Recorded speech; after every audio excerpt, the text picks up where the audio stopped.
तो ये है गेम ऑफ थ्रोन्स के सीजन 1 का 3rd एपिसोड। एपिसोड की स्टार्टिंग में हम देखते हैं कि लॉर्ड स्टार्क किंग्स लैंडिंग पहुंच चुके हैं और जैसे ही वो गेट से महल के अंदर आते हैं तो उनको राजा के सलाहकारों की सभा में आने का संदेश दिया जाता है और लॉर्ड स्टार्क तुरंत उस सभा के लिए निकल जाते हैं। अब लॉर्ड स्टार्क का मतलब यहाँ पे है नेड स्टार्क। सभा में जाते वक्त रास्ते में दरबार पड़ता है जहाँ आयरन थ्रोन है और वहाँ जेमी लैनिस्टर बैठा हुआ है। तो वो नेड को रोककर कुछ गुस्सा दिलाने वाली बातें करता है। एक्चुअली ये वही जगह है जहाँ नेड के पिता और उसके भाई को पागल राजा यानी डेनेरिस के पिता ने जिंदा जला दिया था और हमारे जेमी भाई जिनको राजा का हत्यारा बोले तो किंगस्लेयर बोला जाता है क्योंकि उसने उस पागल राजा को धोखे से मारा था। जेमी लैनिस्टर उस वक्त पागल राजा का शाही रक्षक था और मौका मिलते ही उसने उस राजा की पीठ पर वार कर दिया था। तो यार ये तो था छोटा सा इंट्रो। अब आते हैं हम कहानी पे। तो उस हॉल में जेमी लैनिस्टर और नेड स्टार्क की यही सब बातें होती हैं और फिर नेड वहाँ से सभा में चला जाता है जहाँ बाकी सारे छोटे काउंसिल वाले मिनिस्टर्स बैठे हुए हैं। राजा के सलाहकारों में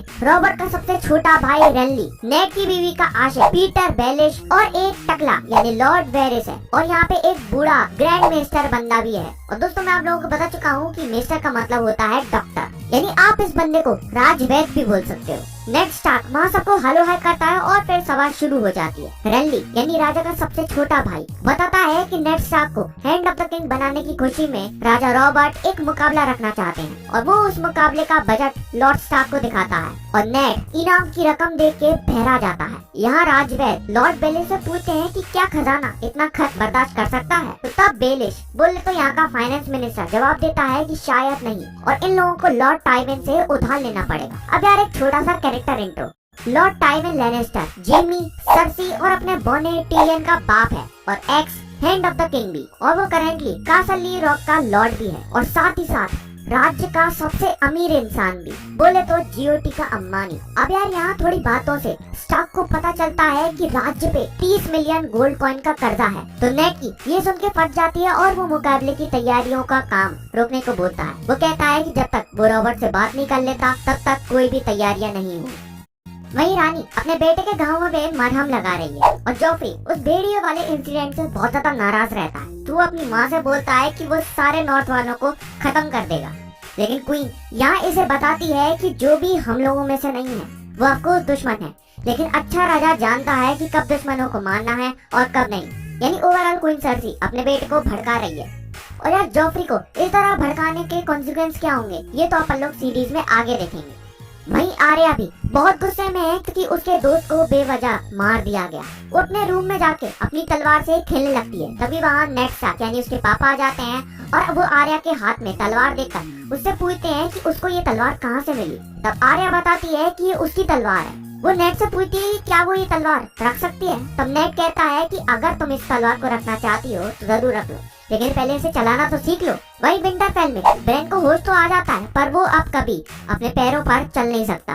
एक बूढ़ी औरत उसके रूम में बैठकर उसको व्हाइट वॉकर्स की कहानियां सुना रही थी। तभी उसका बड़ा भाई रॉब वहाँ आ जाता है और ब्रेन से पूछता है कि क्या तुम्हें कल का कुछ भी याद है कि उस दिन क्या हुआ था। लेकिन तब ब्रेन उसको जवाब देता है कि उसको उस दिन का कुछ भी याद नहीं है और शायद वो नेचुरली उस टावर से गिर गया था। वहीं कैटलिन स्टार्क यानी नेड स्टार्क की पत्नी भी अपने वफादार रॉड्रिक के साथ किंग्स लैंडिंग पहुंच चुकी है। वो जैसे ही सिटी के एंट्रेंस पे पहुंचती है उसके पुराने आशिक को पता चल जाता है और वो शहर के रक्षकों को लेडी स्टार्क को एस्कॉर्ट करने के लिए भेज देता है। वो कैटलिन को अपने कोठे में बुलवाता है। अब इस बात से कैटलिन बहुत ज्यादा नाराज हो जाती है कि वो उसे ऐसी जगह लेके क्यों आया है। कैटलिन लॉर्ड बेलिश से पूछती है कि उसको कैसे पता चला कि वो यहाँ किंग्स लैंडिंग में आ रही है। तब लॉर्ड बेलिश यानी यहाँ का फाइनेंस मिनिस्टर उसको जवाब देता है कि उसको उसके दोस्त ने ये सारी चीजें बताई और तभी वहाँ लॉर्ड वेरिस यानी ये टकला बंदा आ जाता है। तो कैटलिन यहाँ इस टकले से पूछती है कि अब उसे कैसे पता था कि वो यहाँ किंग्स लैंडिंग में आने वाली है। तो ये टकला इसे बताता है कि इसे हर जगह की खबर है और ये टकला यहाँ कैटलिन से सीधा पूछता है कि आप वो खंजर तो अपने साथ जरूर लाई होंगी।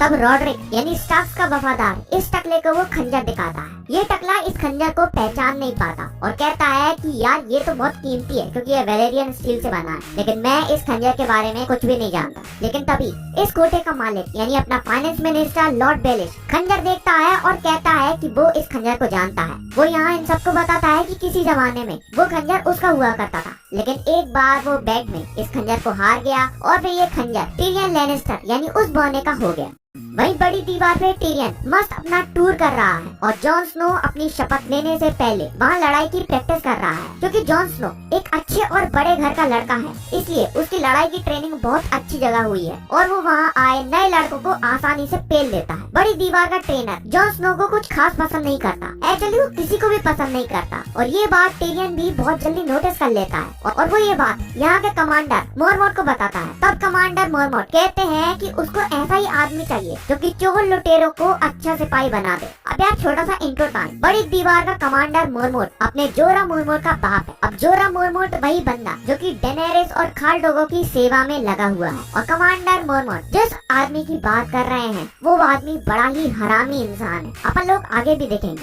अब कमांडर टिरियन को एक लेटर देता है जो कि जॉन स्नो के लिए आया हुआ है। वहीं एक लेटर किंग्स लैंडिंग में नेड स्टार्क के पास भी आता है जो कि उसको ग्रैंड मास्टर देते हैं। नेड जैसे ही लेटर को पढ़ता है तभी वहाँ लॉर्ड बेलिश यानी यहाँ का फाइनेंस मिनिस्टर आता है और नेड स्टार्क को उसकी बीवी की खबर देता है। लॉर्ड बेलिश अब यहाँ से नेड स्टार्क को अपने कोठे में ले जाता है और वो कहता है कि ये जगह उसके लिए सेफ है, इसलिए उसने उसको यहाँ रख रखा है। अब ये देखते ही नेड बेलिश पे हाथ छोड़ देता है। अब हरकत भी इस बंदे ने पिटने वाली की है, किसी की बीवी को कोठे पे ले जाओगे तो पिटना तो बनता है ना बॉस। वहीं बड़ी दीवार पे प्रैक्टिस के बाद वो लड़के जिनको जॉन स्नो ने पेला था वो उसको अकेले में पकड़ लेते हैं और उसको मारने की कोशिश करते हैं और तभी वहाँ टिरियन आ जाता है और ये सारे लौंडे जॉन को छोड़ देते हैं। जॉन यहाँ टिरियन से कहता है कि उसने दीवार के बारे में जो कुछ भी सोचा था यहाँ तो वैसा कुछ भी नहीं है। तो टिरियन यहाँ जॉन को वो लेटर देता है और बताता है कि उसके भाई ब्रेन को होश आ गया है। वहीं कैटलीन नेड को विंटरफेल में जो भी हुआ वो सब बताती है।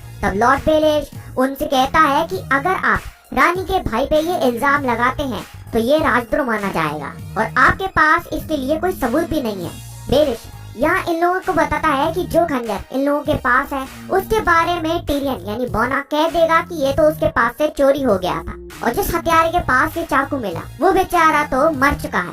तो ओवरऑल ये लोग अभी कुछ भी नहीं कर सकते। कैटलीन नेड को बताती है कि लॉर्ड बेलिश हमारी मदद करेंगे सच का पता लगाने में। और यार अब बंदी बोल रही है तो लड़का मानेगा, रुकेगा थोड़ी। लॉर्ड बेलिश यहाँ कहते हैं कि वो कैटलीन के लिए नेड स्टार्क को जिंदा रखेंगे। वहीं ब्रेन के होश में आ जाने वाली बात रानी को भी पता चल जाती है और वो इस बात से बहुत ज्यादा डर जाती है और अपने भाई जेमी को अपने रूम में बुलाती है और उसको सब कुछ बताती है। अब जेमी को यहाँ पता चलता है कि ब्रेन को तो कुछ भी याद नहीं है, तो वो यहाँ रानी से पूछता है कि अब इस बारे में डरने की क्या बात है। तब सरसी कहती है कि अगर उस बंदे को सब कुछ याद आ गया और उसने अगर सबको सब कुछ बता दिया तो तब जेमी कहता है कि वो उन सबको मार देगा जो भी इन दोनों के बीच में आएगा। अब भाई यार ये चल क्या रहा है इन बहन और भाई में। अब यहाँ पे कैटलीन विंटरफेल के लिए निकल जाती है और नेड उसको बाय बाय बोलता है और कहता है कि वो इस बारे में राजा रॉबर्ट से जरूर बात करेगा। वहीं राजा रॉबर्ट खूब दारू पी के अपने शाही रक्षकों के साथ गप्पे लड़ा रहा है। वहीं राजा की सेवा में एक लड़का रहता है जिसका नाम है लैंसल लैनिस्टर और वो रानी का दूर का रिश्तेदार है, तो रॉबर्ट उसके भी बहुत मजे लेता है। वहीं समंदर पार खाल ड्रोगो और पूरा धोतराकी काफिला अपने सफर पे निकल जाता है। डेनेरिस देखती है कि डोथराकियों के पास बहुत सारे गुलाम हैं। यहाँ सर जोरा उसको बताते हैं कि डोथराकी कभी भी किसी भी किंगडम पे अटैक करते हैं तो वो लोग वहाँ के सारे लोगों को अपना बंदी बना लेते हैं। अब डेनेरिस यहाँ पे सभी लोगों को रुकने का हुक्म देती है। उसके बोलने के अंदाज को देखकर जोरा कहता है कि अब आप बिल्कुल एक रानी जैसे बोलने लगी हैं। तो तब डेनेरिस उससे कहती है कि एक रानी नहीं बल्कि खलीसी। अब यार जैसे क्वीन रहती है ना वैसे ही डोथराकियों के लिए रहती है खलीसी यानी उनके राजा की पत्नी। इसके बाद डेनेरिस अपने घोड़े से उतरकर थोड़ा चिल मारने इधर उधर चली जाती है। डेनेरिस सबको रुकने का हुक्म देती है और इस बात से उसका भाई बहुत ज्यादा नाराज हो जाता है और वो अपनी तलवार निकाल के डेनेरिस की तरफ आता है और वो कहता है कि वो किसी भी जंगली या उसकी बीवी को उसको हुक्म देने नहीं दे सकता क्योंकि वो सातों राज्यों का राजा है। तभी डोथराकी का एक सिपाही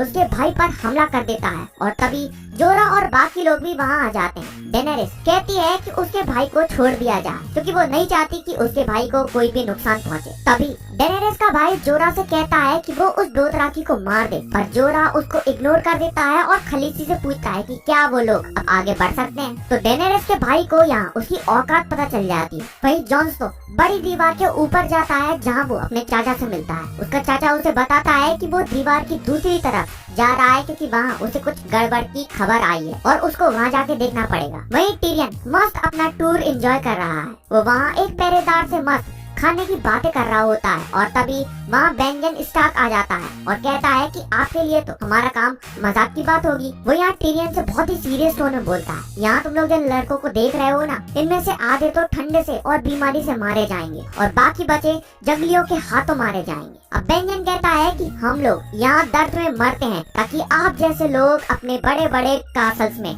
आराम की जिंदगी बिता सकें। तो टिरियन कहता है कि उसको नहीं लगता कि दीवार के उस तरफ कोई भी व्हाइट वॉकर्स या जंगली शैतान होंगे। वो कहता है कि जंगली लोग और हम में सिर्फ इतना ही फर्क है कि जब ये दीवार बनी थी तब हमारे पूर्वज इसके सही साइड में रहने आ गए।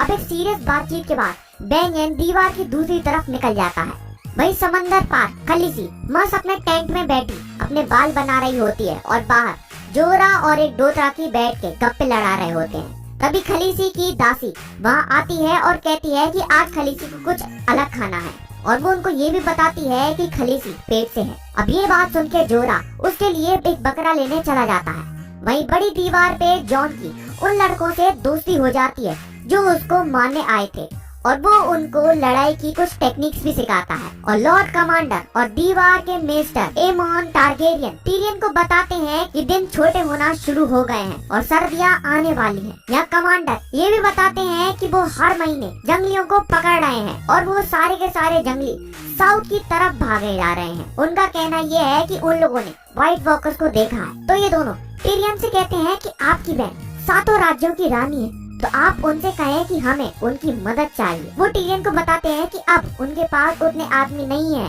और ना ही उनके पास उतना ज्यादा खाना है, तो उन लोगों को रानी की हेल्प चाहिए। वहीं दूसरी साइड डेनेरिस खाल ड्रोगो यानी अपने पति को बताती है कि वो मां बनने वाली है और ये बात जान के वो दोनों ही बहुत ज्यादा खुश होते हैं। वहीं बड़ी दीवार में टिरियन अपना सपना पूरा करता है और वो इस पूरे लैंड की सबसे ऊंची मीनार बोले तो इस दीवार से सुसु करता है। वो यहाँ जॉन को बताता है कि वो अब किंग्स लैंडिंग की ओर निकल रहा है और वहाँ जाते वक्त वो बीच में विंटरफेल में भी रुकेगा। तो टिरियन जॉन स्नो को बाय बाय बोल के वहाँ से निकल जाता है। वहीं किंग्स लैंडिंग में आर्या को एक नया टीचर मिल जाता है जो उसको तलवार चलाना सिखाता है और ये एपिसोड यहीं एंड हो जाता है।